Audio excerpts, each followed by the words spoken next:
I was quiet, and then I closed my eyes, and I had this overwhelming feeling inside of me. And I heard this voice myself, my inner voice, say, this isn't happening to you, but for you. And then after that, I had this vision that I would do something really big in the world with my story. And here we are.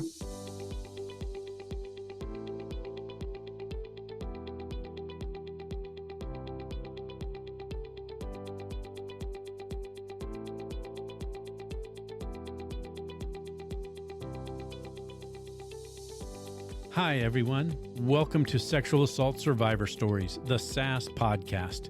Thank you for joining me. This podcast is a safe space for victims and survivors of rape and sexual assault to share their stories and connect with others who've been through similar experiences. I believe that sharing our stories is an important step to healing, and my hope is that the SAS podcast will help victims and survivors feel less alone and more empowered. I'm your host, Dave Markel, coming to you from the Podvlog studio in St. George, Utah, and I'm here each week to provide a platform for victims and survivors to tell their story and for experts and professionals to offer insights and information to help us all in our healing path and provide an education on being trauma-informed in order to bring justice to victims and survivors of rape and sexual assault. If you or someone close to you has been through the difficult experience of being a victim or survivor, or if your responsibilities involve understanding, supporting, or helping individuals who have experienced the trauma of rape or sexual assault, I urge you to consider subscribing and tuning into this podcast regularly.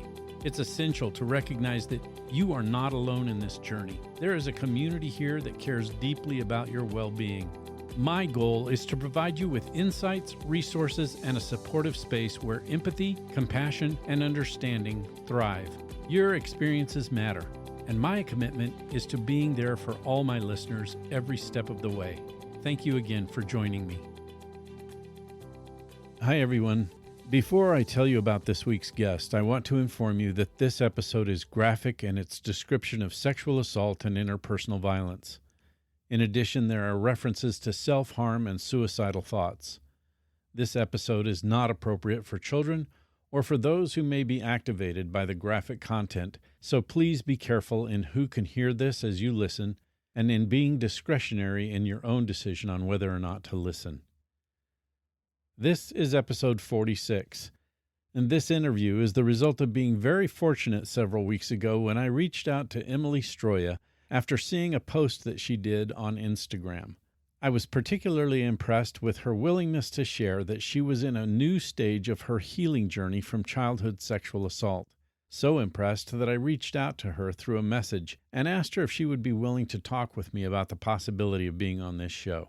She agreed, and I was immediately impressed with her desire to share her story with others. Emily is an author of several books, a military veteran, a student working on her master's in clinical psychology with an emphasis in trauma study, and a mom. Yet, Emily was willing to take time out of her busy schedule to share the story of her shocking childhood and her amazing healing journey after getting away from her abusive parents. I am so very thankful for Emily's willingness to share her story, and I think you will be also. Here's Emily. Emily Stroia, thank you for being with us on the Sex Assault Survivor Stories, the SAS podcast. It is truly an honor to have you with us. Thank you. Thank you so much for having me. I'm thrilled to be here and to chat with you. You bet. It's been a few weeks, maybe a month and a half or so since I think I first reached out to you. And just so my audience knows, I saw a social media post that Emily had put out on Instagram. So I messaged her, and she was very kind in her response and interest in me and my request to have her possibly be a guest on this show. I really am thankful for your willingness to do that, and I know my audience is too. Emily, could you tell our audience about yourself? Yeah, absolutely. Well, first off, I'll start off with that I am a military veteran and I was in the Navy. I am also now a graduate student studying clinical psych and getting my master's, specializing in trauma. Before that, I spent over a decade really working in the field of personal development as a coach and a spiritual healer, and dived into the work of psychic mediumship and intuition, just healing in alternative ways, not necessarily through psychology, but it's also psych in some ways. But I was very fascinated in the ways that we can heal ourselves through our spiritual experiences. And then I'm also a mom and an author. I've written a couple of books that are on Amazon. So that's about it, I think. And I'm also a sexual assault survivor. And we will talk about that because you mentioned to me off air that you're willing to do that. But I'm intrigued by some of the things that you said. First of all, tell us a little bit about your Navy experience. Yeah, was a big choice to make because I joined very close to after the 9/11 attacks. It was at the very beginning of the war in Iraq. So I joined in 2005. I was 18 years old when I joined, and it was something that took me a bit of time to arrive, that this was the best choice for me at that age in my life. But I felt also that it was a smart choice and it was a wise choice and an investment in my long-term future. And I didn't have the resources of my family to fall back on. And I didn't want to go to college and rack up a bunch of debt and not really be sure what I was going to study. I knew that I loved psychology, but I wasn't 100% convicted by that love. But I was like, I don't know. I don't want to go there and just change my mind in like a couple of years and change my major. So I spoke with a recruiter at the Navy office, and they told me that I had qualified based on my scores for the ASVAB test, that I could get a job as a photographer. My recruiter was like, it's such a great job. It's like one of the best jobs you could probably get in the military. And I was like, okay, yeah, let's do it. That sounds like a good opportunity for me. And so that was the beginning of the journey of the military. So I was shipped out to Great Lakes and did my boot camp there. And then eventually I did my photography training. And then I was stationed in San Diego on an aircraft carrier. Oh, wow. Which one? The USS Nimitz. Nimitz. Wow. Yeah, that's a famous I don't actually know if it's stationed there anymore. They might have moved up to Washington. Once I got to my command, it was probably within the first 6 months after we got deployed to Iraq. We were in the Arabian Gulf. We had a lot of fighter jets on board. We had a lot of pilots flying all day. I mean, it was just like months of being out to sea and very hot weather, like over 100-degree weather. Very not ideal work conditions. It was a very life-changing experience for me, and it was something that I got to make really amazing friends that I'm best friends with to this day, paid for my school, and really like helped set me on a good path after I got out. That assignment of being on the Nimitz, were you practicing your MOS of photography that whole time? For part of the time, I was doing photography, and then my seniors realized that my strength was more in writing. So they ended up cross-training me in writing and journalism. So I started doing stories and feature stories on the ship. And then I ended up becoming the newspaper editor and training other sailors on how to write stories and do these features. That was my job mainly on deployment, was really the photojournalism. That sounds like an awesome job. And did you enjoy that? It is a cool job. And I did enjoy it some days. And some days I was tired of taking the same picture and writing the same template story. And so, it kind of gets a little redundant when you're on deployment. The responsibility of like the newspaper was really for morale purposes, and also like sometimes sending information out to the civilian world, civilian population, like, oh, this is what they're doing, and they're doing all these great things, and they're the heroes of our country right now. So part of it was also just there's a bit of moral responsibility that our jobs carried, which was to just kind of try to boost the morale of the ship. And how long were you in the Navy? 2.5 years. What did you do right after the Navy? What was that transition into the civilian world like?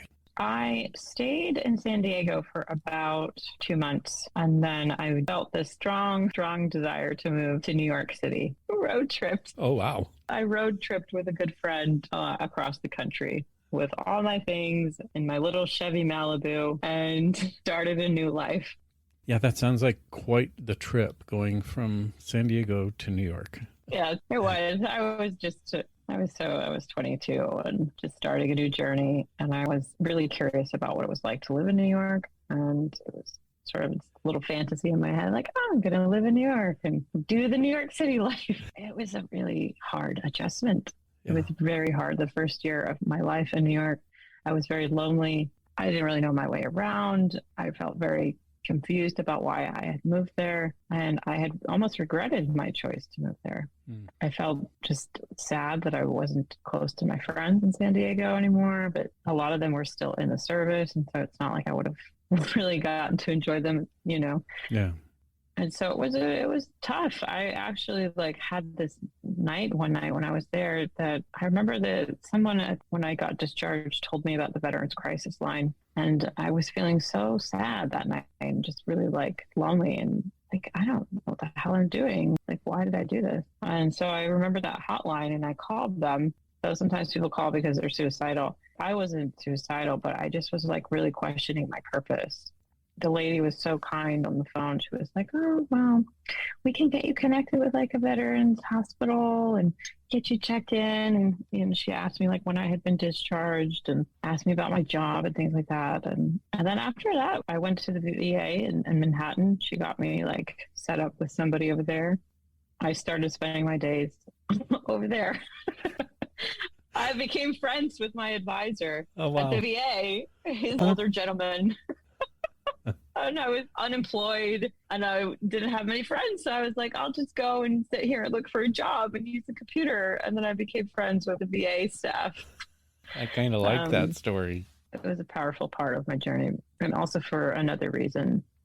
When I met my advisor, who was this older gentleman, I wasn't very in touch with the trauma of my childhood, the childhood sexual abuse. And when I met him, he was a very friendly guy and very just heartwarming and down to earth and spoke with this very thick New York accent. He could tell that I carried a little bit of a chip on my shoulder from my past, and I was very guarded. There would be times where he would be just like, oh, hey, come and give me a hug or something. And I would just clam up and shrug my shoulders to my ears, and I would turn away from him. And I did not want to be hugged by him.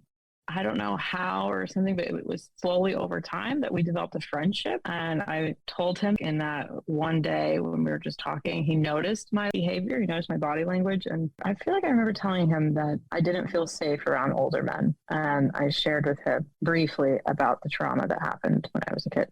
And it was such a turning point in our friendship because he was the first older man that I had been able to trust and be friends with and not live in the space of the trauma of, oh, he's just trying to get something from me. That's a whole part of my adjustment to being in the service, to becoming a civilian, and then developing friendships with people there who are there to help me and also trust. It was such a huge part of my growth. And also for me realizing the impact of the trauma. I don't know if people get something that once you start seeing it play out in your life in different ways, that's when I started realizing, oh, there's more here. There's more here I need to look out. Well, you've segued perfectly into that sexual assault story part that I'm thankful that you're willing to share with us. What are you able to tell us about your sexual assault experience? I can tell you that I was 13 when it started, and it was my dad. He was the perpetrator. And it started a bit like grooming. For those people who don't know what grooming is, it is a lot of this sort of befriending, but for a different intention. All my childhood, I never really had a close relationship with my dad. We lived together. My parents were still married, but it was a very abusive home, and he worked quite a bit and was the provider. And he also had this belief. He was this immigrant from Romania and kind of just saw women as the objects in the home and didn't really care to have a daughter. I remember when I was a kid, he told me that he didn't want a daughter. I had already internalized that I wasn't enough as a kid. And as I got older and hit puberty, there was this shift that started happening with him towards me. And he was taking more interest in what I was doing in school. And he was coming to my soccer games and things that he was never doing. I was this kid this is exciting. My dad and I are going to finally have a relationship. Until it started getting weird and it started getting strange. He would come into my room at night. He worked long hours. He was a cab driver. And so sometimes at night he would go and pick up his clients, and then he'd get home really late. And he would come into my room, and there would be these times where I would just wake up in the middle of the night feeling like a presence next to me. And it was him. And I felt almost like somebody was touching me. And then it started becoming this pattern. It started like once in a while, then it was every week, and then it went from every week to like every day. My mother at the time, she had some mental disorders and they had started to get worse, particularly schizophrenia. And so she was really like kind of absent from when this was happening. She just sort of checked out. Yeah. And was in her room. She disappeared, had no idea what was going on. She wasn't really like making breakfast for me in the morning. She wasn't there to like help me get ready for school. So it was sort of left on him.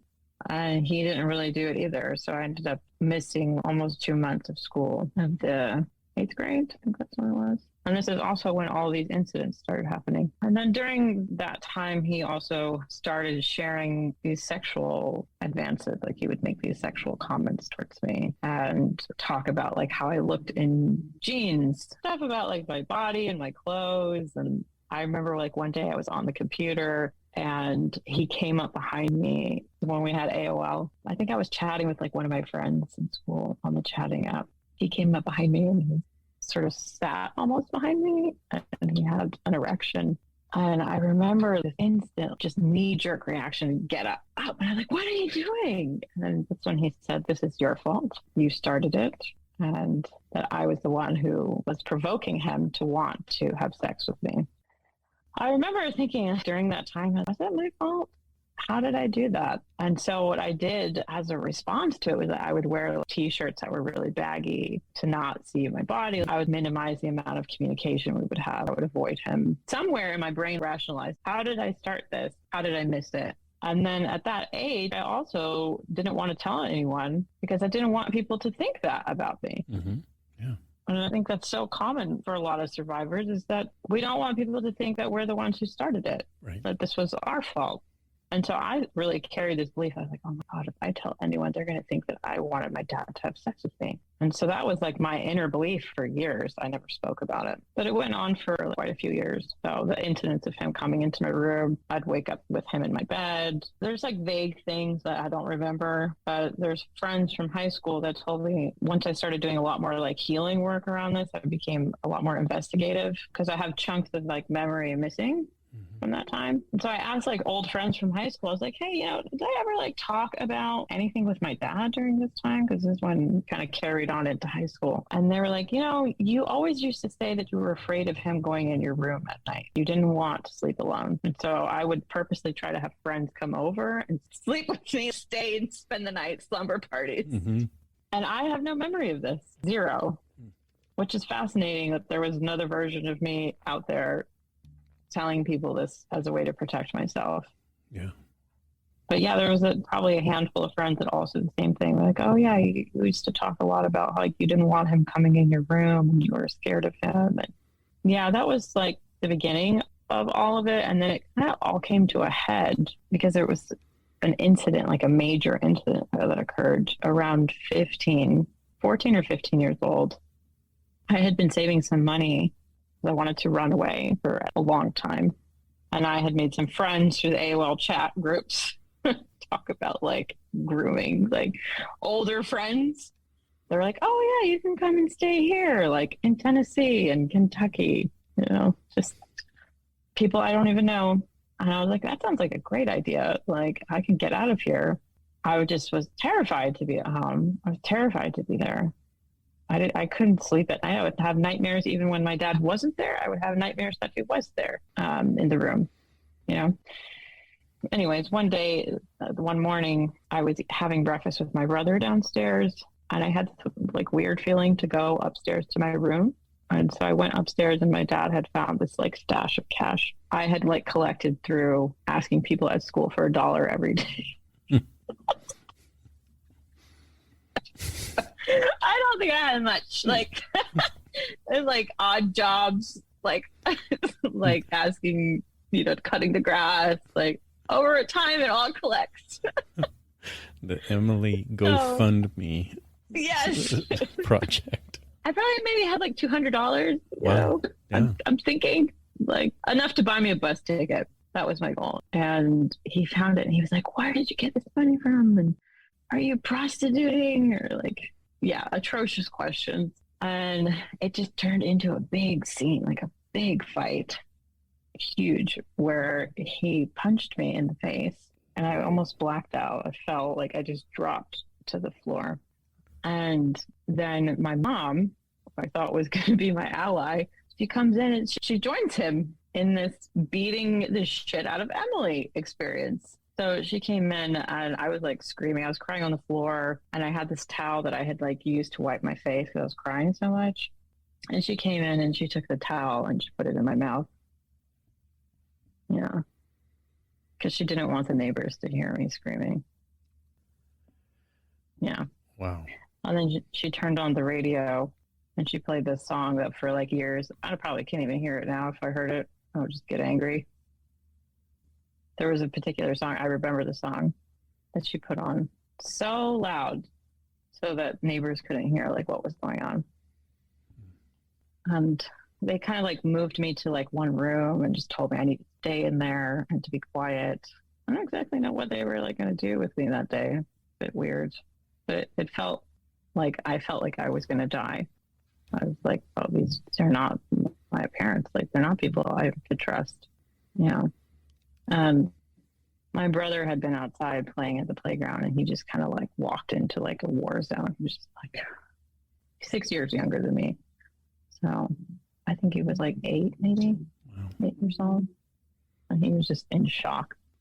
And they had separated us. My brother was in one room and I was in the other room. And I could hear him like screaming for me. It's like a horror movie. Yeah. Oh my word. Yeah.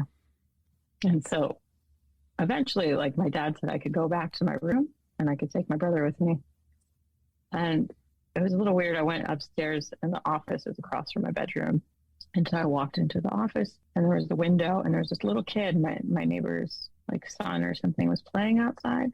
And I opened the window. I said, go get your parents. Like, I was whispering to him and he was just like a little confused. He looked at me with this confused look on his face and he went and he got his dad. And his dad like called the police like right away. And then the police came and they knocked on the door and my mom answers and they're like, we got a call for a report of like domestic violence happening.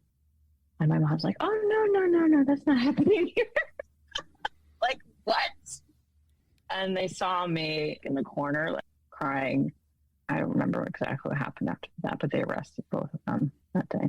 That was the major like turning point after that. Emily, that is some horrific trauma that Yeah. you've survived. I am so sorry for your experience. That is very, very tough stuff. And the fact that you can talk about it is so amazing to me. To have your brother witness all of that is just horrific. And I know that impacted you too, knowing that he was seeing that. Yeah. So he was the only other sibling? He is my only other sibling. Are you able to talk more about the impact of how all of this made you feel, both emotionally and physically? Yeah, I've definitely, my memories are kind of fragmented, but there's some things I remember very cohesively, like the story. And I remember different incidents with my dad where his sexual advances occurred.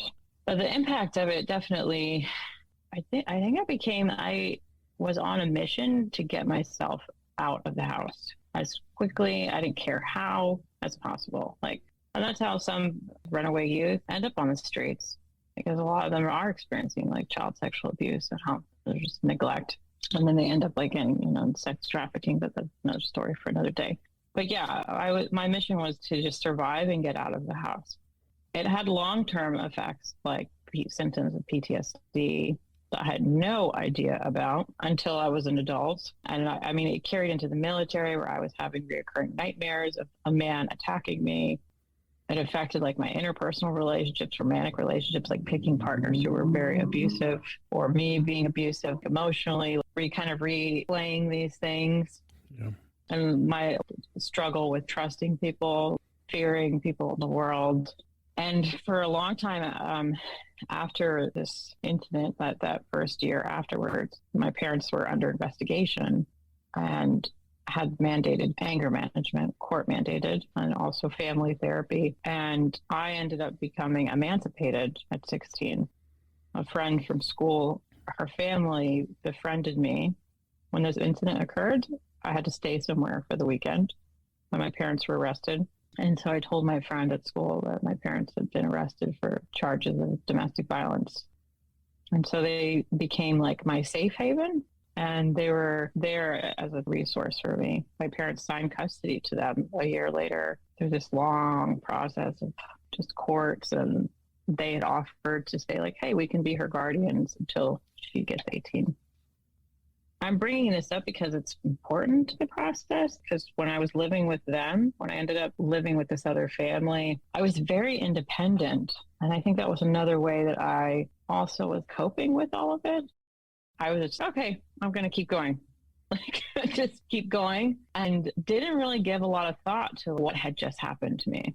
I was just, okay, I need to get from here to here to here. And this is, what we do, just try to survive.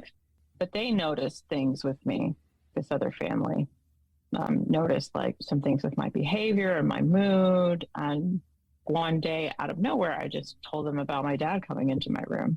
And they're just like, what? Like, your dad did what? And I just kind of froze in shock that I had said that. And I was like, oh, no, nothing. And then that's when they were like, oh, I think, Emily, we're going to have to put you in therapy.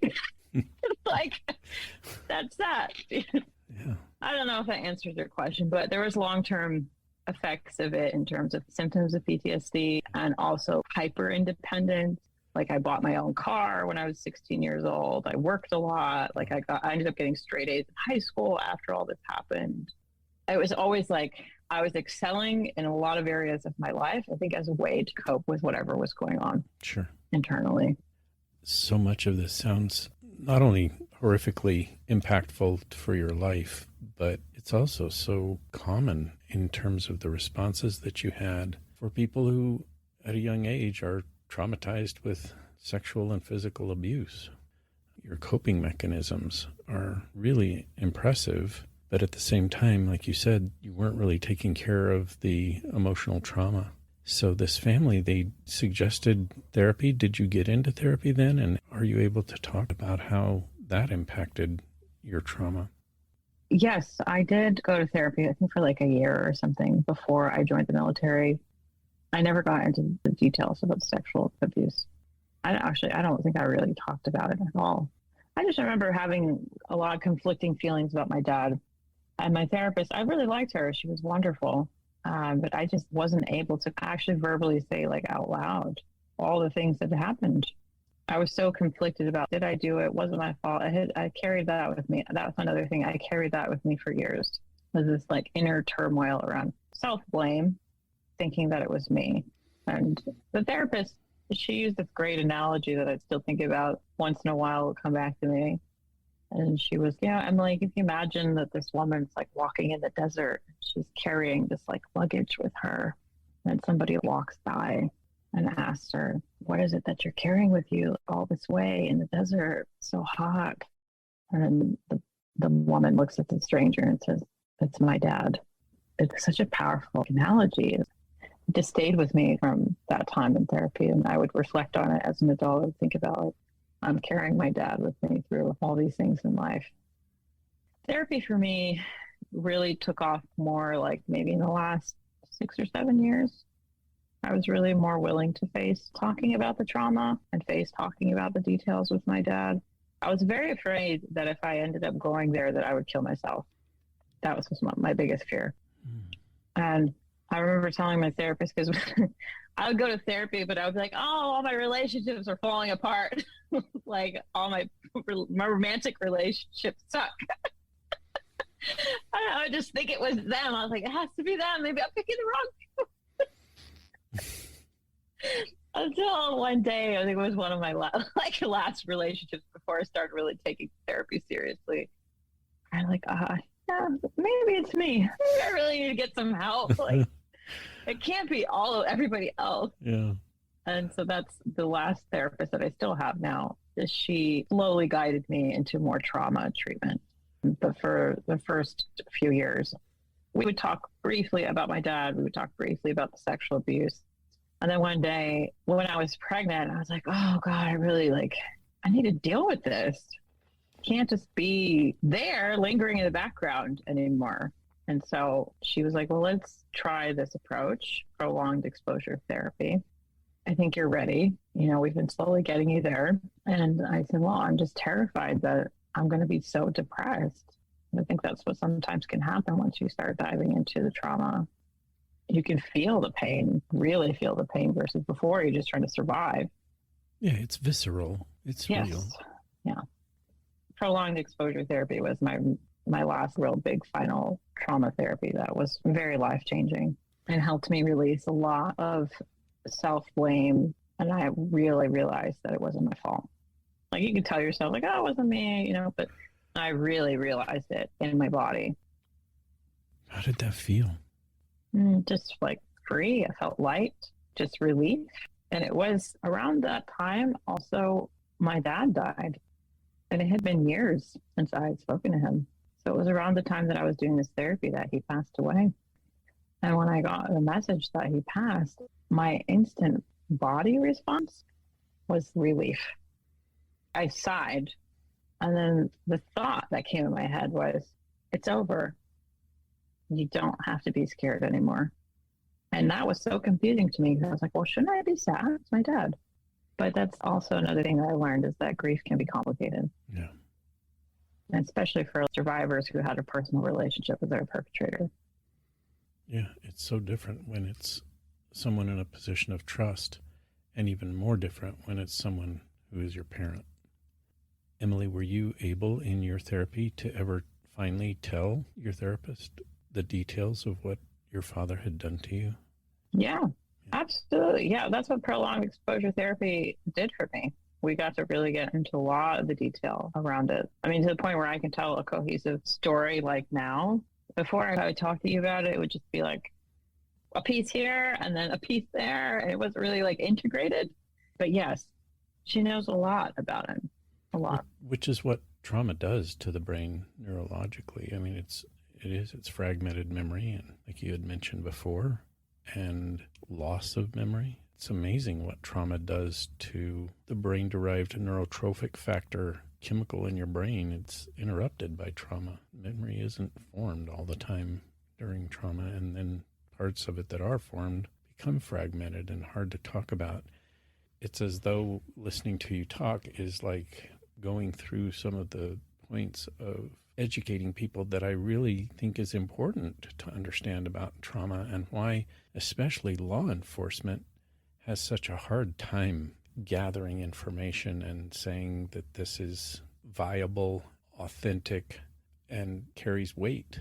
And so it's easier to not try and figure all that out and say, well, their story's too inconsistent, or there's too many gaps in her memory or his memory to put together a cohesive story, so therefore it must not have happened, or there's not enough here for us to do anything in terms of prosecuting. And I think just the opposite. I think people who are trauma-informed and know about the neuroscience of trauma understand that everything that you're describing is so typical, and not to negate its importance, but it's a important aspect of understanding what trauma does to the brain, that victims have fragmented memories and that it's difficult to talk about.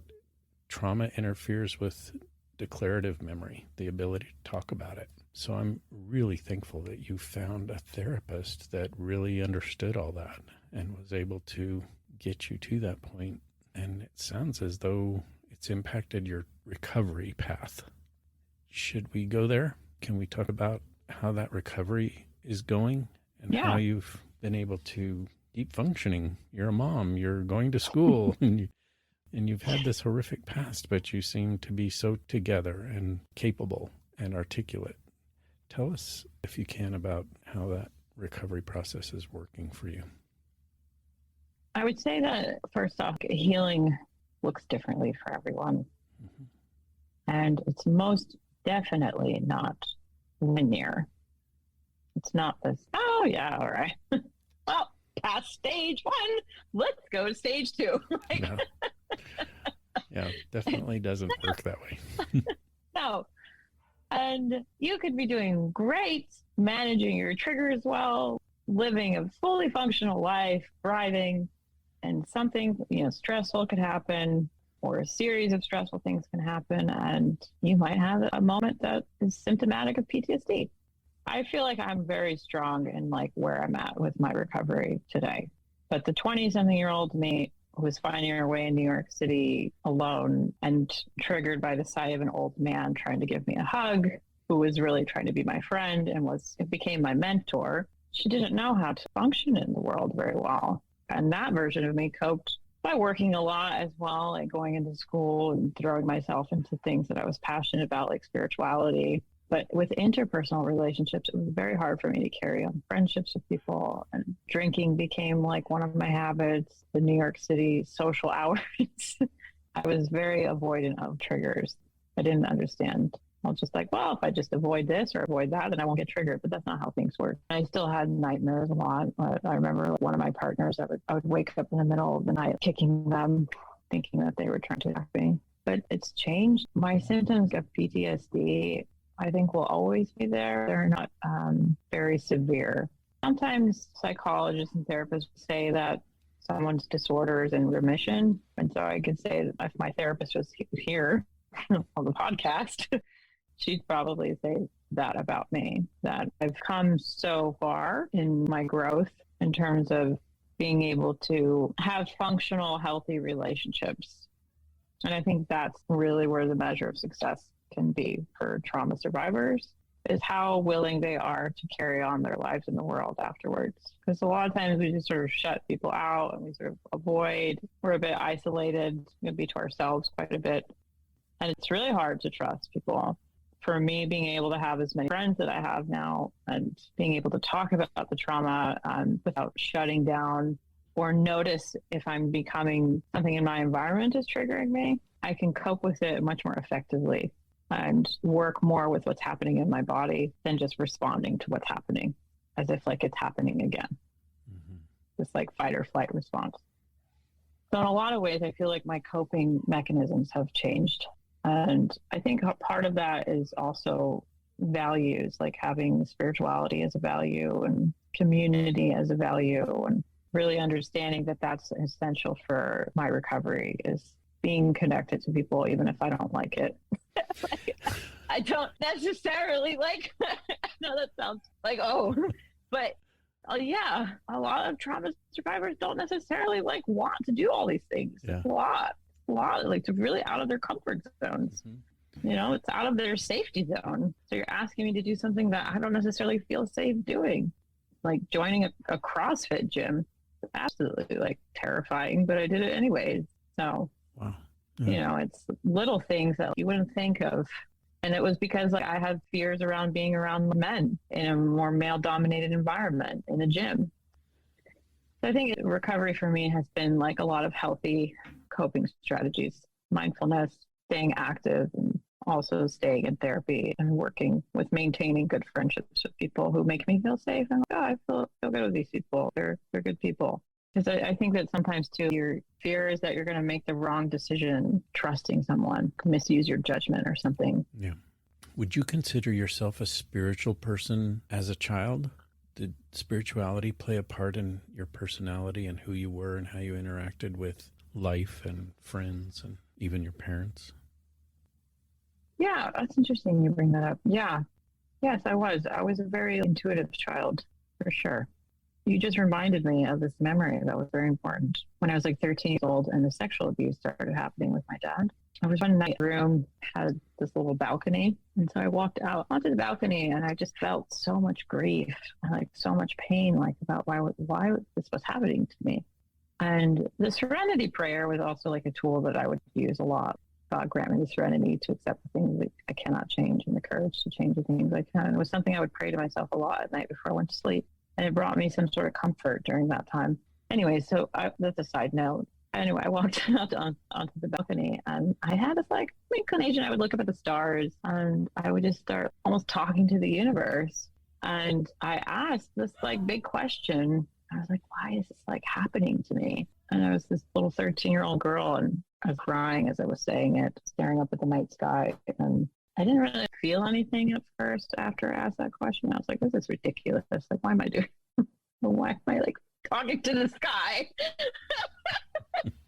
What the hell, Emily? And then, like, I don't know, my inner voice was like, just be quiet. So I just like stood there and stopped, and I was quiet. And then I closed my eyes, and I had this overwhelming feeling inside of me. And I heard this voice myself, my inner voice, say, this isn't happening to you, but for you. And then after that, I had this vision that I would do something really big in the world with my story. And here we are. And that was 13 years old. Wow. And it's something that I've always come back to. Like, it's like my little guiding light, my like inner compass. Yeah, it's cool. That is cool because I see it influencing, it's kind of guiding you. It's still with you and you're working towards that big thing. It's already happening. I think this story is going to be very impactful when people in the sexual assault survivor stories audience hears you talk about this, because so many of the people that I've interviewed have talked about their spiritual selves and their spiritual experience. I know many people will relate. Where are you now on that spiritual path? And I ask that because you've talked about being kind of a spiritual guide to others in coaching and writing books even. I'm sure you include some of that in your daily life and in your writings. Can you tell us some more about where that spirituality is now and where you are on that spiritual path? It's a part of just me. Like, it just feels like it's part of my lifestyle. Yeah. And it kind of requires a bit of like holistic living, mindfulness practices, and reflection. Reflection's a big part of my spiritual practice, if you will, and connecting with ancestors and meditations and dreams are a huge part of it too. Like, I've had very powerful dreams that were very riveting, and sometimes also just psychedelic journeys that were life-changing. Also, like healing trauma. It's also becoming very popular now. Yeah. They're using psychedelics a lot for trauma. Mm-hmm. So, like, studies that are being done on like MDMA and, well, now the ketamine that they're using for some of this too. Yeah. Psilocybin. I haven't done a lot, but that was a part of it. And they were enough for me to be like, oh, I got a lot out of this. Yeah. Very potent. Yeah. What I could say. And now it's more about, I feel like I live a lot more of an integrated life, whereas before it just, like, as you were asking before, like a bit disassociated from the trauma. It was just something that it happened. It was a long time ago and I never talk about it. But now, like, being in school and getting a master's and specializing in trauma, it's very easy for me to talk about it. It's important following principles of taking care of myself and taking care of others and giving back. I feel like that's part of spirituality. Absolutely. I totally agree with that. I guess it's part of why this podcast exists. It's giving back and giving others the opportunity to give back themselves. It was one of the questions I was going to ask you.